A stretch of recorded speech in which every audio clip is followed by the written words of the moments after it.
Hola a todos, el día de hoy presentaremos el tema escogido por el grupo 1, que es el papel de la mujer.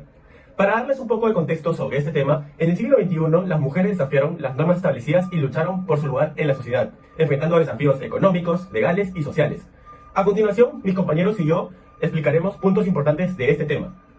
En la época victoriana, la llamada cuestión de la mujer fue un objeto de intensos debates en el contexto de la lucha por la democratización y la expansión de este sufragio. El discurso tradicional se basaba en las opiniones esenciales de ideólogos científicos y este exigía una representación colectiva y homogénea de las mujeres como esposas y madres de familia, excluyéndolas de una actividad pública y reforzando la superioridad masculina y femenina.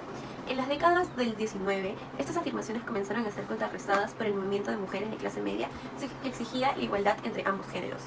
Para ellos, la ciudadanía era una cuestión de identidad, porque votar y participar en el Parlamento les permitía discutir y decidir sus intereses e intervenir en el desarrollo de las leyes que permitieran satisfacer sus necesidades y deseos.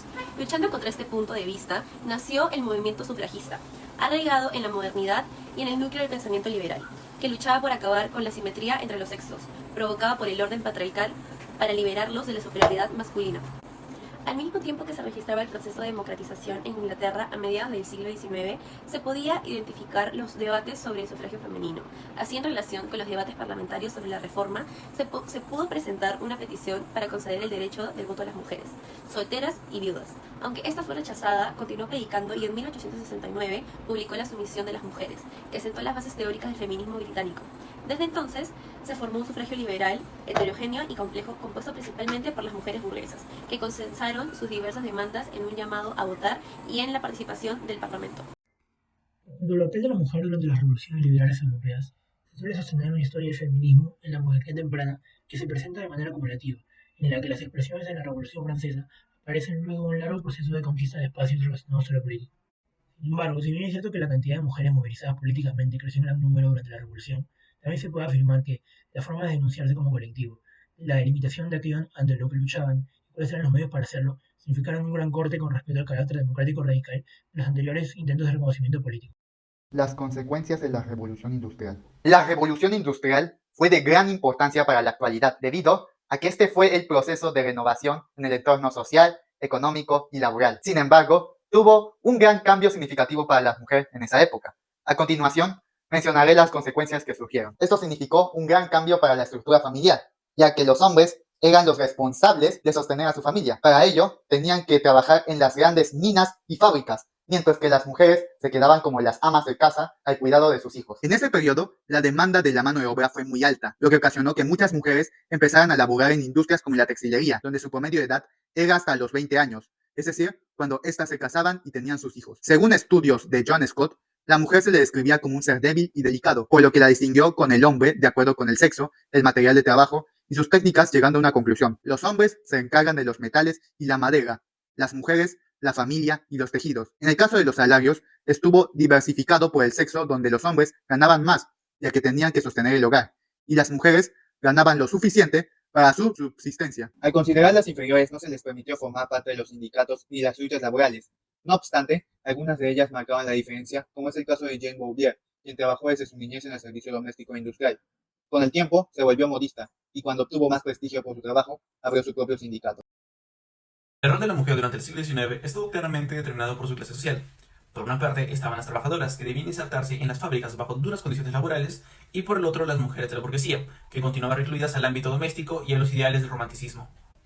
A diferencia de las trabajadoras, que debían insertarse en la incipiente industria en condiciones de extrema explotación, las mujeres burguesas seguían recluidas mayoritariamente al ámbito doméstico y privado. Su principal rol era la de esposas y madres, encargadas de garantizar la descendencia legítima y el cuidado del hogar. Se las educaba para ser amas de casa ejemplares, buenas administradoras y anfitrionas.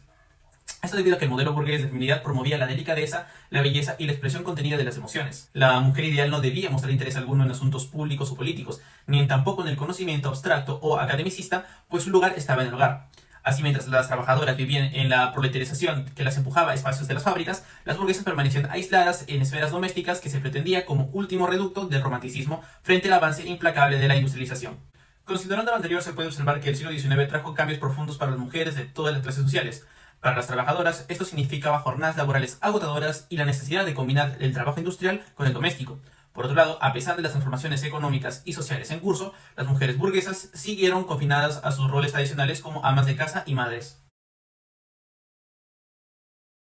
A lo largo del siglo XIX, en la Revolución Industrial, las mujeres, especialmente jóvenes y solteras, desempeñaban roles cruciales en diversas industrias como textil, de la vestimenta, el tabaco, el calzado. Sin embargo, su participación se limitaba a gran medida a labores domésticas, trabajos subordinados, ya que la educación formal para las mujeres no era una prioridad social, la prioridad era apoyar a sus esposos.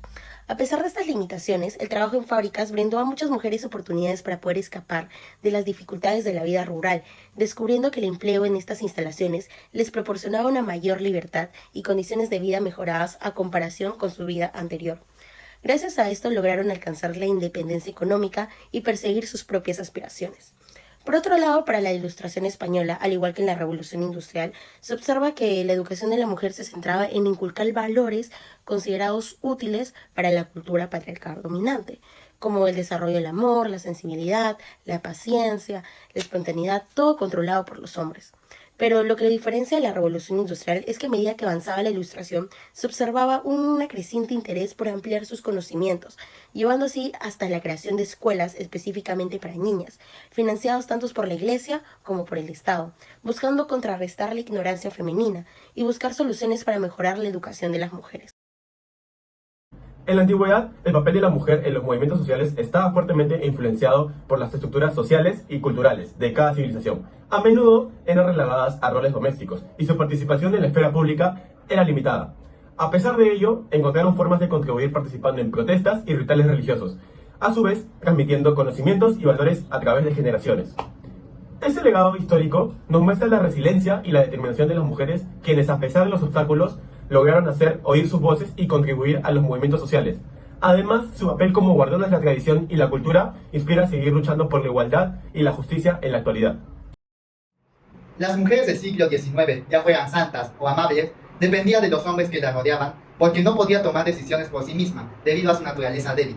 Esta forma de pensar y actuar quedó reflejada en las leyes que regulan los derechos de las mujeres en el país. Su participación en la política ha sido un tema controvertido entre los partidos políticos, ya que se ha discutido la participación de las mujeres en la política. Sin embargo, no se hicieron los cambios necesarios porque su importancia en la crianza de los hijos y la creencia de su habilidad política no promovía este cambio. En última instancia, el papel de la mujer en el siglo XIX era luchar por la igualdad y la independencia dentro de las limitaciones sociales y culturales. Aunque enfrentaron muchos problemas, las mujeres de esta época hicieron mucho para construir un mundo nuevo. En la noticia de la ONU Mujeres, publicada en 2020, se menciona sobre la demencia y desigualdad de género por el pasar del tiempo, en su ámbito político y laboral. En la actualidad, los datos indican que desde 1997 al 2020, solo el 24.9% de los integrantes de los parlamentarios del mundo son mujeres, por lo que hay menos representantes que trabajan en puestos políticos. Y en lo laboral, menos del 7% de las mujeres son jefas que conducen empresas de mayores ingresos. Esta es una muestra de cómo la mujer sigue presentando limitaciones culturales y sociales en el mundo y que la lucha por su igualdad continúa hasta hoy.